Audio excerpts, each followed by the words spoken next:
तेरी मेरी कहानियाँ से सभी अपडेट पाने के लिए बेल आइकन दबाएं। आज की कहानी है बहू का हृदय परिवर्तन। नताशा बेटा, मेरा चश्मा तुमने कहीं देखा है? कब से ढूंढ रहा हूँ, कहीं मिल नहीं रहा। अमरनाथ जी ने बहू से पूछा, जो टीवी पर अपना फेवरेट सीरियल देख रही थी। उसने लापरवाही से कहा, होगा यहीं कहीं। आपकी तो रोज़ की आदत हो गई है, चीज़ें रखकर भूल जाते हैं।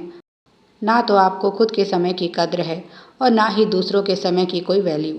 टीवी के सामने से हटिए, दिखाई नहीं दे रहा मैं टीवी देख रही हूँ? दादाजी, यह लीजिए आपका चश्मा। बिट्टू ने चश्मा उनके हाथ में देते हुए कहा। उन्होंने चश्मा पहना और बिट्टू को गोद में उठाकर अपने कमरे में ले आए। बिट्टू बोला, दादाजी याद है ना अपना प्रॉमिस?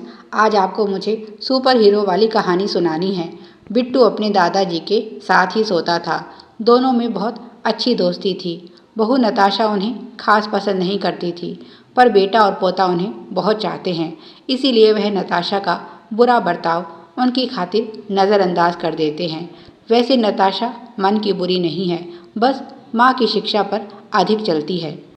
राघव अमरनाथ जी का इकलौता बेटा और उनकी पत्नी सुमित्रा की आखिरी निशानी है।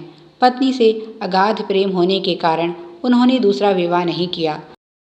सुमित्रा का स्थान उनके जीवन में कोई दूसरी स्त्री नहीं ले सकती थी। उन्होंने बेटे को माँ और बाप दोनों का प्यार दिया। राघव भी पिता से बहुत प्यार करता है और उसके सामने नताशा की हिम्मत नहीं होती उन्हें कुछ कहने की। पर अभी राघव कंपनी के काम से 3 दिन के टूर पर गया हुआ है और नताशा को मनमानी करने का मौका मिल गया है। आज तो उसने खाना भी नहीं बनाया, सभी के लिए बाहर से खाना मंगवा लिया। अमरनाथ जी को बाहर का ज़्यादा तेल मसाले का खाना हजम नहीं होता। उन्हें तो घर का बना सादा खाना ही पसंद है। इसीलिए उन्होंने अपने लिए थोड़ी खिचड़ी बना ली। वैसे भी वह रसोई के काम में निपुण हैं, बहू पर निर्भर नहीं। उसी समय नताशा का फ़ोन बजने लगा। उसने फ़ोन उठाया तो रोते हुए माँ ने बताया, तुम्हारे पिताजी को हार्ट अटैक आया है। तुम्हारे भाई भी इस समय यहाँ नहीं हैं। तुम दामाद जी को लेकर तुरंत आ जाओ। नताशा यह खबर सुनकर ही घबरा गई और बोली, माँ राघव तो घर पर नहीं है। वह विचलित सी ससुर जी के कमरे में पहुँची और फ़ोन उन्हें दे दिया। अमरनाथ जी ने समधन जी से बात की और कहा, आप चिंता मत कीजिए, हम जल्दी से जल्दी वहाँ पहुँचते हैं। उन्होंने नताशा से कहा, बहू ऐसे बुद्ध बनी क्यों खड़ी हो? जल्दी से टैक्सी बुलाओ, हमारे पास ज़्यादा समय नहीं। तुम्हारे पिताजी की हालत नाजुक है। पर नताशा तो जैसे अपनी सोचने समझने की सारी शक्ति खो बैठी थी। बहू की ऐसी हालत देखकर उन्होंने जल्दी से टैक्सी बुलाई और बहू और बिट्टू के साथ उस हॉस्पिटल में पहुंच गए जहां नताशा के पिताजी को एडमिट किया गया था। उन्हें वहां देखकर नताशा की मां रोने लगी और बोली, देखिए ना समधी जी, इन्हें क्या हो गया है। बेटों को कब से खबर की है, पर अभी तक दोनों में से कोई नहीं आया और बेटी इतनी दूर से भी चली आई। हॉस्पिटल में 2 लाख रुपए जमा करवाने हैं। मेरे पास तो कुछ भी नहीं, मैं क्या करूं? अमरनाथ जी बोले, चिंता क्यों करती हैं समधन जी, हमारा भी तो कुछ फ़र्ज बनता है। और उन्होंने जाकर काउंटर पर पैसे जमा करवाए।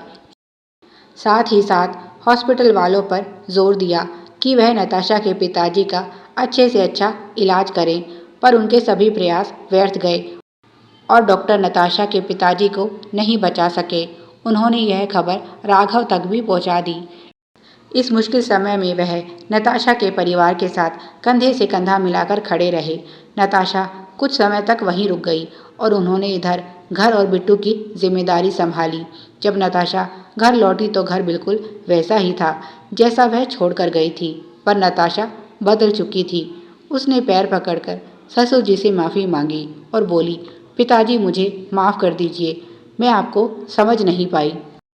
भले ही आज मैंने एक पिता को खो दिया हो, पर ईश्वर की कृपा से सही समय पर मुझे सद्बुद्धि आ गई और अपने इस धर्म पिता को मैं पहचान गई। उसकी माँ ने भी फ़ोन पर उनसे माफ़ी मांगी और नताशा का व्यवहार उनके लिए बिल्कुल बदल गया। पहले जहाँ वह मौका मिलते ही अपने शब्दों के बाणों से उनका हृदय छलनी कर देती थी, अब उसके मीठे बोल उनके हृदय को सुकून से भर देते हैं। सही मायने में वर्षों बाद उन्हें लग रहा है जैसे आज उनका परिवार पूरा हो गया है। कभी कभी कोई दुखद घटना भी आपको आगे के जीवन के लिए महत्वपूर्ण पाठ सिखा जाती है। प्यारे दर्शकों, आप सभी की सुविधा के लिए चैनल पर सैकड़ों कहानियाँ विभिन्न प्लेलिस्ट के रूप में उपलब्ध हैं। उन्हें भी पढ़ें और अपना प्यार दें। धन्यवाद।